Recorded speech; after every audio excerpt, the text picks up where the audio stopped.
మరి ఉపాధ్యాయులను కూడా సక్రమంగా విధులకు హాజరయ్యే విధంగా చూసుకుంటూ విద్యా ప్రమాణాలు పెంచుతూ చక్కని కృషి చేస్తే దాన్ని మొత్తం కూడా బూడిదలో పోసినటువంటి పన్నీరు చేస్తా ఉన్నారు. వీళ్ళు ఆక్స్ఫర్డ్ డిక్షనరీలో ఉన్నటువంటి గాడ్ అనేటటువంటి పదానికి అర్థం, అక్కడ గాడ్ అనేటటువంటి పదానికి అర్థం ఏదో క్రైస్తవానికి దగ్గరగా ఉందని దాన్ని చూపిస్తారు. అది ఎవరిని అడగాలి? ఆక్స్ఫర్డ్ డిక్షనరీ రాసినోడిని అడగాలి. దానికి జగన్మోహన్ రెడ్డికి ఏమి సంబంధం? దాన్ని జగన్మోహన్ రెడ్డికి ఆపాదిస్తూ మతాలను రెచ్చగొట్టడానికి, కులాలను రెచ్చగొట్టడానికి విద్యా వ్యవస్థను కూడా వాడుకునేటటువంటి దౌర్భాగ్యం ఎక్కడన్నా ఉందా అండి? వీళ్ళు అరెస్టులు చేయటం, ప్రతిపక్షాన్ని అణిచివేయటం తప్ప ఇంకా చెప్పాలంటే చిన్నబాబు గారి ద్వారా దోచుకోవటం, దాచుకోవటం, సాయంత్రానికి ఎంత కలెక్షన్ వచ్చింది చూసుకోవటం, ఆ కలెక్షన్ దాచుకోవటం, ఇది తప్ప ఏమన్నా ఉందండి? హడావుడిగా మేమేదో ఇప్పుడు సెంట్రల్ గవర్నమెంట్ ఎగ్జామ్స్ ఉన్నాయి,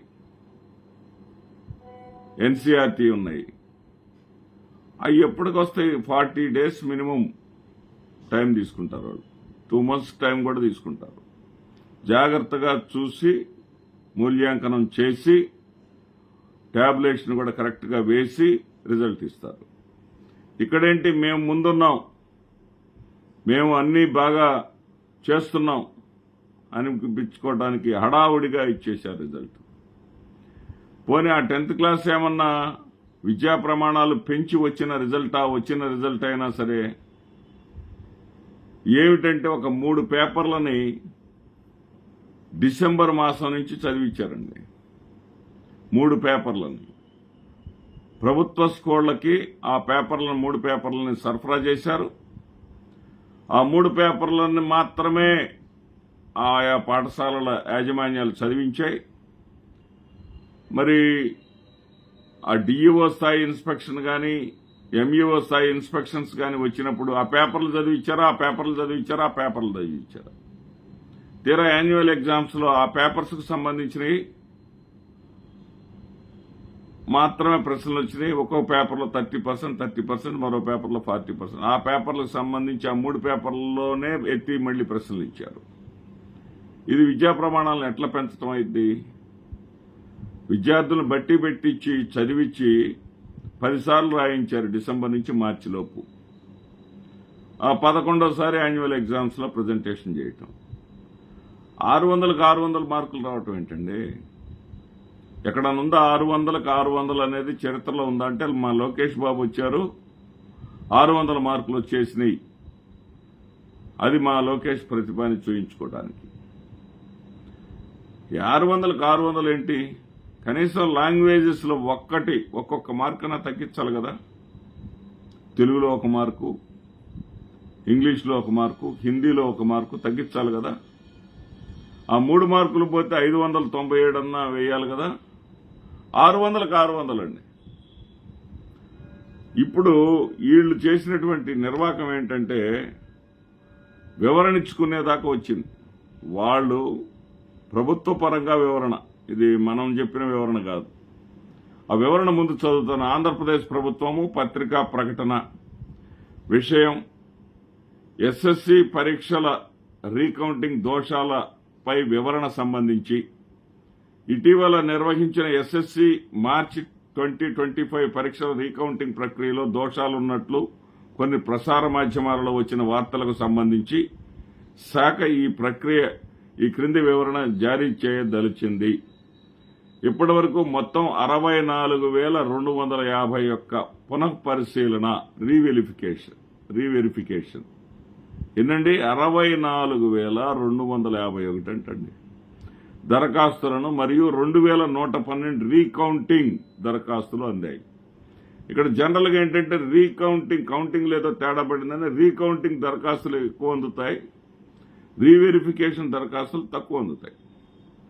కానీ ఇక్కడ రీవెరిఫికేషన్ నా పేపర్ మొత్తాన్ని కూడా తిరిగి మళ్లీ దిద్దండి అనే విధమైనటువంటి దరఖాస్తులు 64,251 అండి. ఈ దరఖాస్తులన్నింటినీ ప్రాధాన్యత క్రమంలో పరిశీలించడం జరుగుతుంది. మరియు ఈ ప్రక్రియ మొత్తం జూన్ 1, 2025 నాటికి పూర్తి చేయబడుతుంది. ప్రాథమిక విచారణలో మూల్యాంకనం సమయంలో 4 వరుసల మార్కుల నమోదు విధానంలో 1 లేదా అంతకంటే ఎక్కువ వరుసలను చేర్చకపోవటం వల్ల ఇటువంటి దోషాలు సంభవించినట్టుగా కనుగొనబడింది. ఏం చేస్తున్నారు మరి? 4 వరుసలు 3 వరుసలు ఇప్పుడు కాక కబుర్లు చెప్పే పిల్లల జీవితాలు అనే విషయం మీకు గుర్తుండదా? రీకౌంటింగ్ సంబంధిత సమస్యల కారణంగా IIITలో ప్రవేశానికి దరఖాస్తులు. అప్పుడే మహానుభావుడు రాజశేఖర రెడ్డి గారు IIIT పెట్టారు. పేద పిల్లలు కూడా ఇంజనీరింగ్ ఉచితంగా అందించాలనేటువంటి ఉద్దేశంతో మెరిట్ బేస్డ్గా, అంటే 10th క్లాస్లో వచ్చినటువంటి మార్కుల ఆధారంగా ఈ సెలక్షన్స్ ఉంటాయి.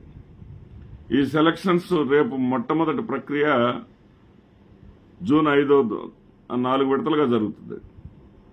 ముందు ప్రభుత్వ స్కూళ్ళు, తర్వాత ప్రైవేట్ స్కూళ్ళు, అట్లా జరుగుతుంది. సరే, ప్రభుత్వ స్కూళ్ళకి కొంత 0.4% మార్క్స్ కూడా, బోనస్ మార్క్స్ కూడా యాడ్ చేస్తారు.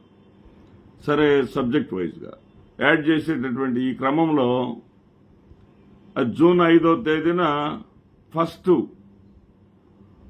తొలి విడత రిలీజ్ చేస్తారు. ఎవరెవరు సెలక్షన్, ఎవరెవరు మెరిట్ విద్యార్థులని. ఇక్కడ చూడండి, జూన్ 1 వరకు, అంటే రిజల్ట్ మేలోనే ఇచ్చేశారు. జూన్ 1వ తేదీ వరకు పొడిగించారంట. జూన్ 1 లోపు పూర్తి చేస్తారంట. IIITలో దరఖాస్తు చేసుకోలేకపోయిన విద్యార్థులకు జూన్ 2, 3, 2025 తేదీల్లో IIITకి దరఖాస్తులు సవరించిన మార్కుల మెమోతో పాటు సమర్పించడానికి అనుమతించబడతారని దీని ద్వారా తెలియజేయడమైనది. ఈ విషయాన్ని తీవ్రంగా పరిగణించి ఇటువంటి దోషాలకు బాధ్యులైన సహాయక పరీక్షకులకు, అంటే అసిస్టెంట్ ఎగ్జామినర్స్ అంటారండి, ఏఈలు అంటారు వీళ్ళని, మరియు ప్రత్యేక సహాయకులపై, స్పెషల్ అసిస్టెంట్స్ పై శాఖాపరమైన క్రమశిక్షణా చర్యలు తీసుకోవడం జరుగుతుంది. ఇదండి విద్యార్థుల ప్రయోజనార్థం జారీ చేయబడినది. పాఠశాల విద్యా కమిషనర్, ఆంధ్రప్రదేశ్ ప్రభుత్వం, కేవీఎస్ రెడ్డి పేరుతోటి ఇది వచ్చిందండి. నేనేమంటున్నానంటే, విద్యార్థులకి ఆల్రెడీ ఇప్పటికీ నాకు కళాశాల ఉంది, ఆక్స్ఫర్డ్ విట్ అనేటటువంటి కళాశాల ఉంది. ఆ కళాశాలలో ఒక పిల్లవాడికి మార్క్స్ మెమోలో 537 మార్కులు కనపడుతున్నాయి.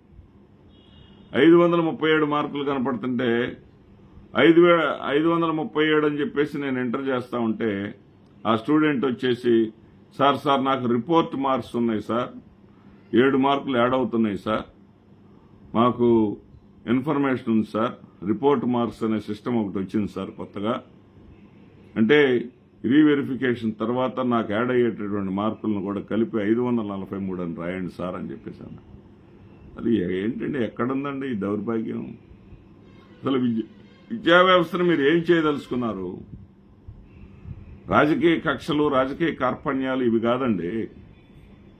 ప్రత్యర్థుల్ని కేసుల్లో ఇరికించడం, ప్రత్యర్థుల కేసుల మీదే దృష్టి పెట్టడం, పరిపాలన గాలికి వదిలేయటం, విద్యార్థులను విలవెల్లాడేలాగా చేయటం. 10వ తరగతి పిల్లలకి అసలు ఏంటి దారుణం, ఏంటి ఇంత ఘోరం, ఏంటి? కనీసం పరీక్షలు సజావుగా పెట్టి మూల్యాంకనం కూడా సజావుగా చేయించలేని ప్రభుత్వం అవసరమా మనకి? ఎంత దారుణం అండి ఇది. తక్కువ మార్కులు వచ్చే పిల్లలకేమో ఎక్కువ వచ్చినాయి అంటున్నారు, ఎక్కువ మార్కులు వచ్చే పిల్లలకేమో తక్కువ వచ్చినాయి అంటున్నారు. గందరగోళంగా ఎక్కడ చూసినా ఈ రాష్ట్రం మొత్తం కూడా విద్యార్థులు, తల్లిదండ్రులు ఆందోళనల మీద ఆందోళనలు.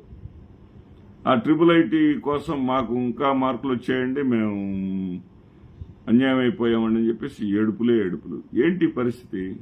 ఏమైపోయింది మీ స్టాన్ఫోర్డ్ విద్యా మీరు చదువుకున్న చదువు?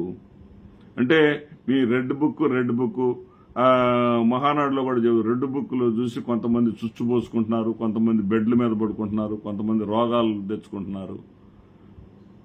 అవసరమా? మీరు సంగతి చెప్పండి. విద్యా సంస్కరణ మీరు చేసినవి ఏంటో మీరు చెప్పండి. మీ హయాంలో, మీ నాన్నగారి హయాంలో ఈనాడు పత్రికలో ఇప్పటికీ కూడా కట్టింగ్ ఉంది.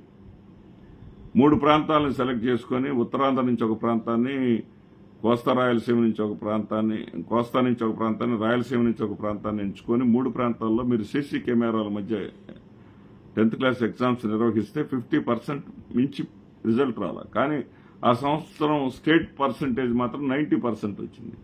అప్పుడు మీరేం చేయాలి? విద్యా ప్రమాణాలు పెంచడానికి చర్యలు తీసుకోవాలి. చర్యలు తీసుకోకపోగా 90% కాదు, ఇంకా ఎక్కువ పర్సంటేజ్ వచ్చే విధంగా మీరు ఏం చేస్తారో మాకు తెలియదు. మీరు కృషి చేయండి. మా ప్రభుత్వం వచ్చిన తర్వాత మార్కులు ఎలా పెరిగాయి అనేది మాకు సంబంధం లేదు. పెరిగాయి మార్కులు, రిజల్ట్ బాగా వచ్చింది, జగన్ ప్రభుత్వం కన్నా మెరుగ్గా వచ్చింది అనే